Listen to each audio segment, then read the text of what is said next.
In today's video, I'm going to discuss the correct hip movement in your backswing, how we can stop any sliding movement and get you pivoting correctly. Make sure you check out this video.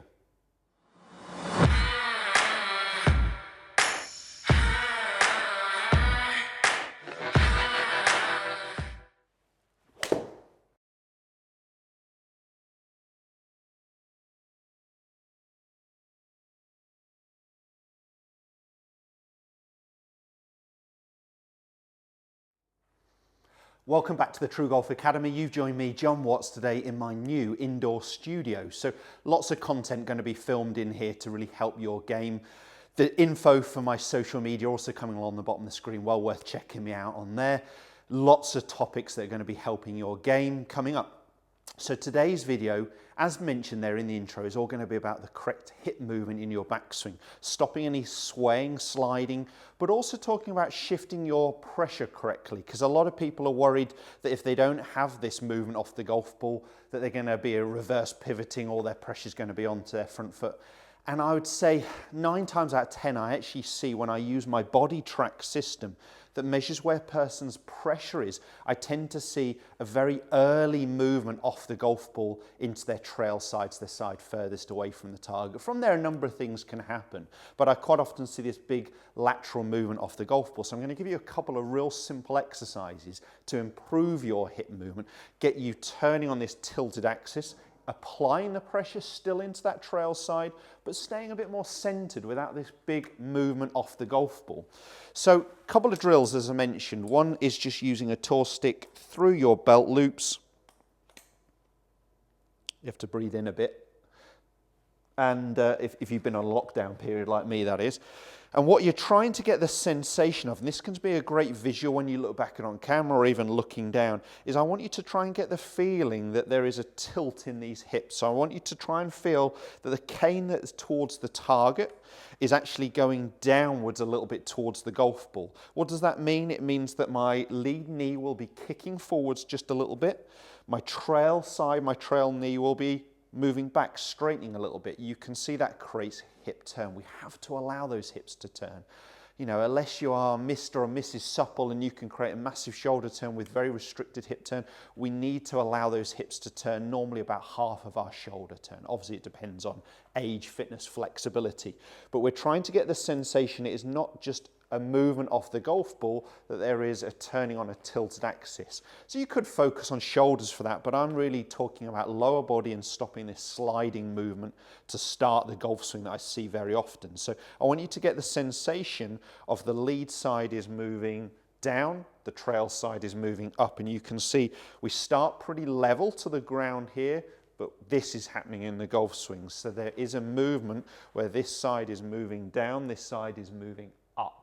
So we are creating this pivot or this side bend in here. Now, as I do that, I can stay very centered with my head, but as I get to the top of the golf swing, I can still feel the pressure is applied to my trail foot, but on the inside of my thigh here. I don't feel like there is a big lateral movement off the golf ball where I feel it to more the outside edge of the shoe. I want to feel like it is more over the inside edge of my trail thigh, trail knee here in the backswing. So the pressure is applied here, my head has stayed very centered, and you can see that my hips are turning, but on a tilted axis here, okay? So this lead side has gone down. Now, do not worry that that means this leg is starting to straighten. Even if you start to see a little bit air between those knees, you know, I can show you a number of very efficient, very powerful golfers with a big gap there where they've allowed that trail leg to really straighten. So do not worry if that needs to straighten more to achieve that full shoulder turn that we're really looking for. So this is a great exercise. You could go ahead and hit some shots. If this gets in the way, you might want to put something softer over the end or push most of it towards the target. And I'm just going to hit one shot. You'll see, hopefully, the ball flight here on my FSX software from Foresight. So I'm setting up and I'm just trying to get the sensation of that movement, of this lead hip moving down, trail hip moving up in my golf swing.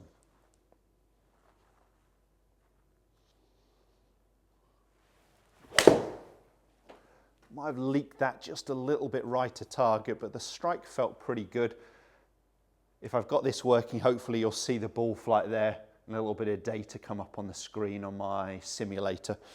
So that's a great sensation. It might not be something you want to think about too much on the golf course. It may be something you use in practice, and then you can get that sensation of what's happening there. Another way of you practicing this, I'm having to just use a weight to hold this in, but if you can push the tour stick into the ground, if you're practicing on a driving range, perhaps you could just put it through a range bucket, and it's just going to go up the side of your leg here as close to your trail foot as you can. And you'll see there's a gap here, and what I want to try and get the sensation of is, if anything, that gap is increased with my hips, because as my lead hip moves down and my trail hip moves up and behind me, you'll see that means, because this is moving behind me, that gap is slightly increased. Now that is very different to me hanging my pressure all over onto my left side, my lead side. I can still feel like my pressure is actually onto my trail foot here. So if I'm turning just for this camera, there is a certain gap created here. We can push it into the ground and get it closer if you're into the grass instead. But that gap is actually increased in the backswing, yet I can still feel the pressure here on my inside of my trail thigh. This is just a little bit high for me. It's going to be hard to hit a shot. If you can saw it off, get it off around hip height, that'd be a great feeling for you. Or visual part, if you're looking on camera, that gap is slightly increased.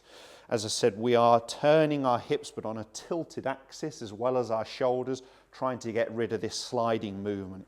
That does not mean that I'm not shifting the pressure towards my trail side. So once I've done that, let's try getting that same sensation of what the hips are doing. I quite like the focus on my trail hip up and behind me. You might like the feeling of lead hip down in front of you or down towards the ball.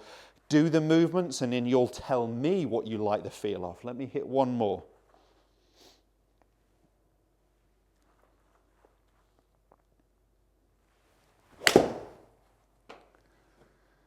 That felt pretty solid, and I think drawing there onto target. So that one's going to finish quite nicely for me.